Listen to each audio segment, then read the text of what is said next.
Hi. It's very interesting that I'm going to talk about accessibility after I talk about AI. And you will see why I'm saying this. So, welcome.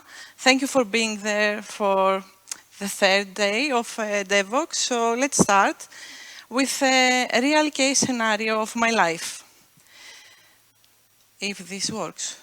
Okay, so this is two different clients, and this is the message, the subject of the email. The first says, okay, Lena, I want a website accessibility for people with disabilities. Okay, we can do that. No problem. The second client says, Anthropaki accessibility. Little people accessibility. What is this? It means he wanted the icon, if you see on the websites, that have the little accessibility icon or a person icon, and you can click it and see some options about how we can extend the accessibility on the website. The real truth behind these two clients is this one. They just wanted to take the money and run. They just wanted to be certified that they have accessibility on their website, and they don't care about anything else. Do you have the same issues? Raise your hand. Okay. Some of you, not all of you. That's good. So I have a question for you. Do your clients or your manager or your people that you're working with care about accessibility? Really care about accessibility? Yeah? No? No. Do they know about the EU Accessibility Act that we are having in 2 months? No. Yeah? No? And I have a question for you, and I want to be honest with me. Have you personally cared to spend some time to read the new regulation? I knew it. I knew it. We have 2 months. What are you doing?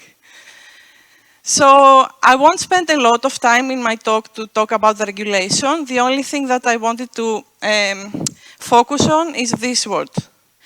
Everyone, regardless of their abilities, everyone, regardless of their abilities, should have equal access to products, services, and information. This is what EU Accessibility Act wants to do.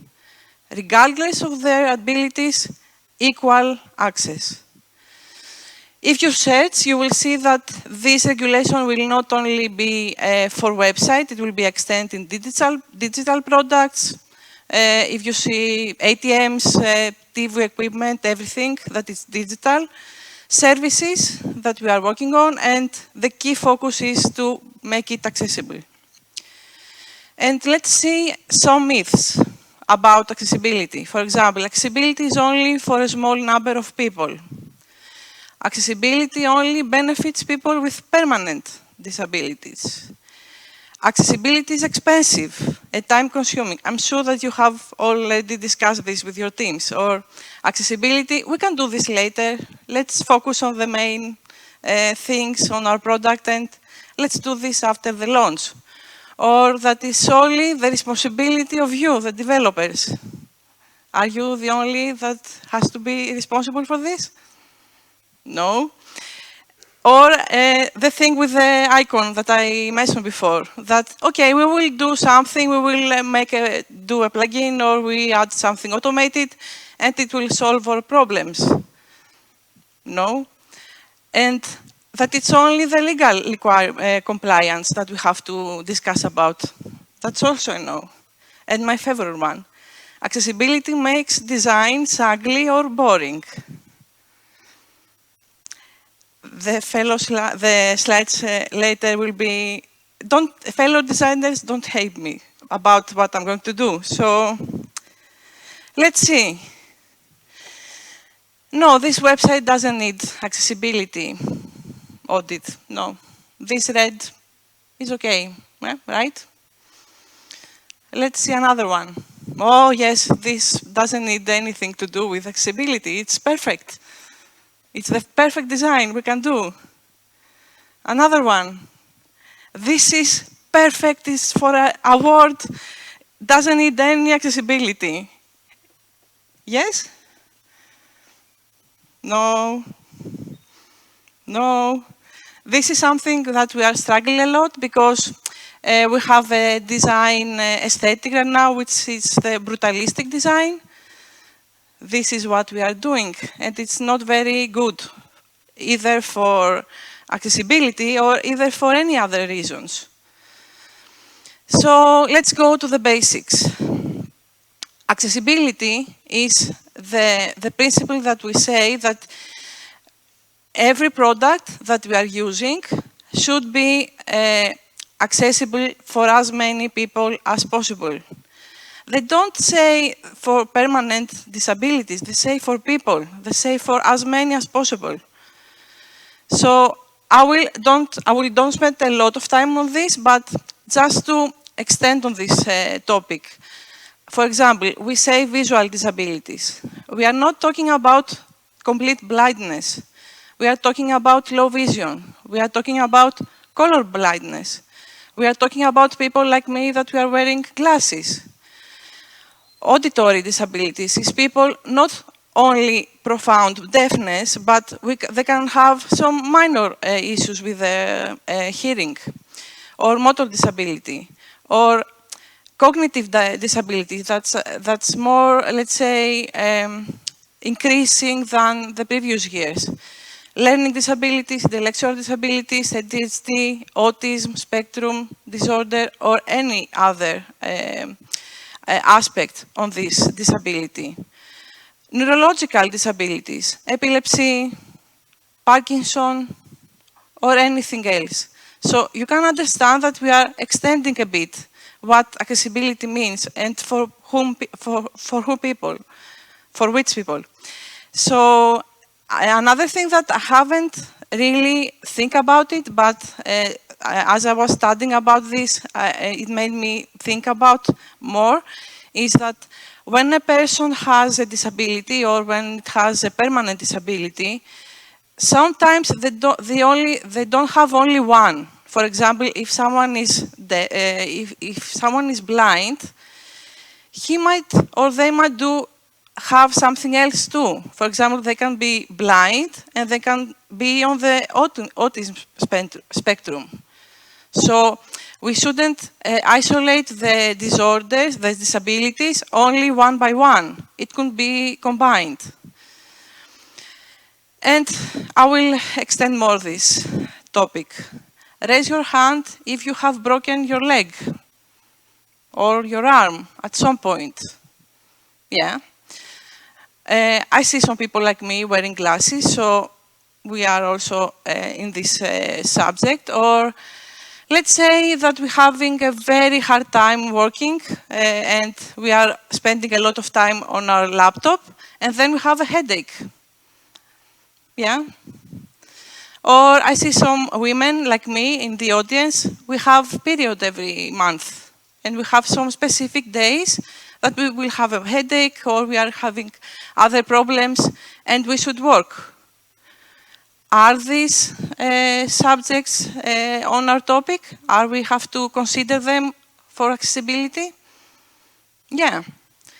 So Microsoft Inclusive Design have done a great job starting to discuss about this in a broader level. So if you see, we have two levels. We have the categories we already discussed, but we have 3 other columns. It says permanent, temporary, and situational. So we do have people with permanent disabilities, but we also have temporary and situational disabilities that we already discussed. My favorite is the bartender in the here. So if you are a bartender and you're working all night and you have a very, the music is very loud, you might have some temporary or some situational issues. So you can understand how we are involving on this. So every one of you all of us will need some sort of assistant at some time. So this is very important to discuss and to think about. And in this stage, I will change the word, and I will not say accessibility anymore. I know some of you hate this inclusivity word because we have used it in a wrong way, but this is the core topic. We should be inclusive for all people, for all backgrounds, for all abilities. Some people have done a great job creating a manifesto about ethical design, and this is also relevant to our discussion. So we should have as a principle when we are designing and developing products that we should be fair and we should be respectful to other people. You can, I will give you a slide with a book if you want to read it. But for example, they mention human rights, human effort, and human experience. This is the important one. And they have how you can escalate this, and you can start with the human rights, which is more basic, and then start evolving to the human experience. And this is not something we can do all alone or in a group. We have to consider both ways.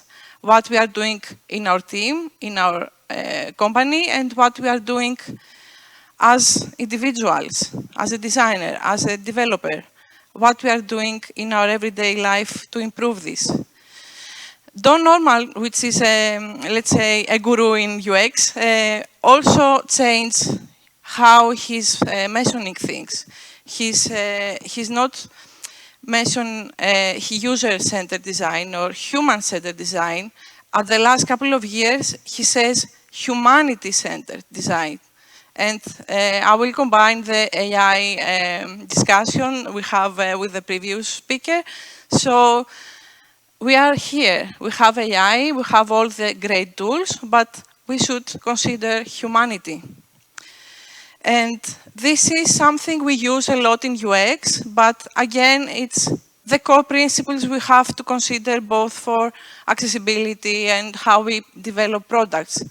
It should be usable, it should be useful, and the goal is to be valuable for humans.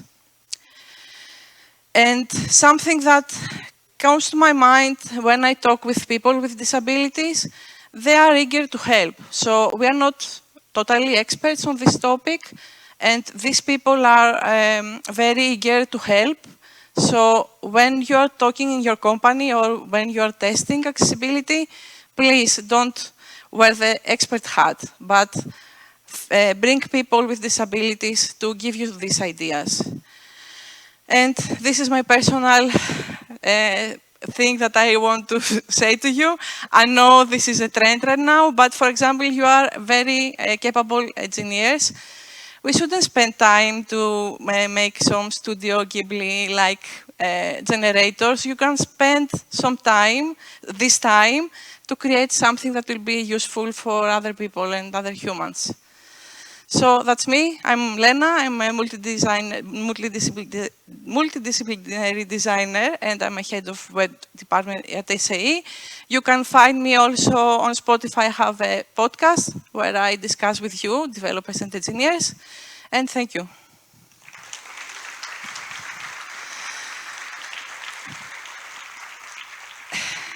And the books, if you want to explore more, the first one is very, very nice. It's from a writer that has permanent disability, so please go ahead and read it. Thank you. Thank you.